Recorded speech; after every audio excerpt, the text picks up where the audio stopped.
Qishloq ahlining umumiy quduqlari bor edi. Undan hamma chelak bilan suv chiqarib, ehtiyoji uchun ishlatardi. Vaqt o'tib quduqqa chelak tashlasalar, arqonning o'zi qaytib, chelak chiqmaydigan bo'lib qoldi.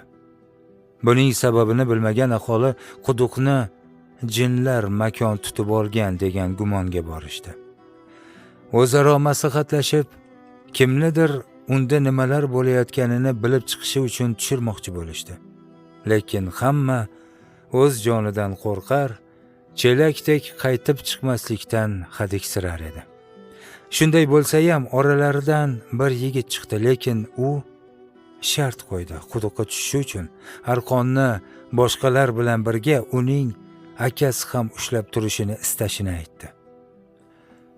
Hamma hayron bo'libdi. Shuncha kishi turganda u akasini keltirishi haqiqatda ham ajib edi. Odamlar uni akasini topib kelishdi. So'ng yigit quduqqa tushdi.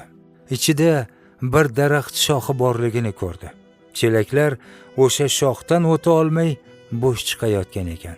Uni boshiga ortib, pastdan turib arqonni tortishlarini buyuribdi.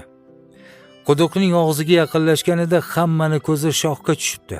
Nimqorong'uda shox ularga allanechuk maxluq bo'lib ko'rinibdi. Hamma qo'rquvdan arqonni tashlab qochib qolibdi.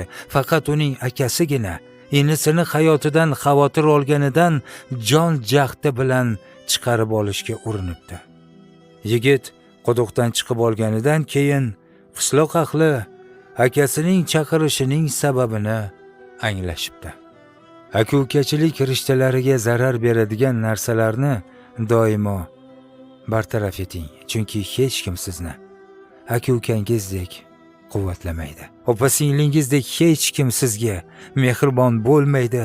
Yo'qlamasangiz ham sizni izlab, sizdan xavotir olmaydi. Buyurganingizni ulardek hech kimsa bajarmaydi. Ularni siz ham avaylang. Mehringizni ayamang azizlar, chunki ota-onadan so'ng ulardan yaxshisini topa olmaysiz. Ko'chadagi tanish-bilish, do'stlar, oshna-og'aynilar, ulfatlar, yor birodarlaringizning ko'pligi sizni aldab qo'ymasin. Boshingizga musibat tushsa, yoningizda aka-uka, opa-singlingizdan boshqani topolmaysiz.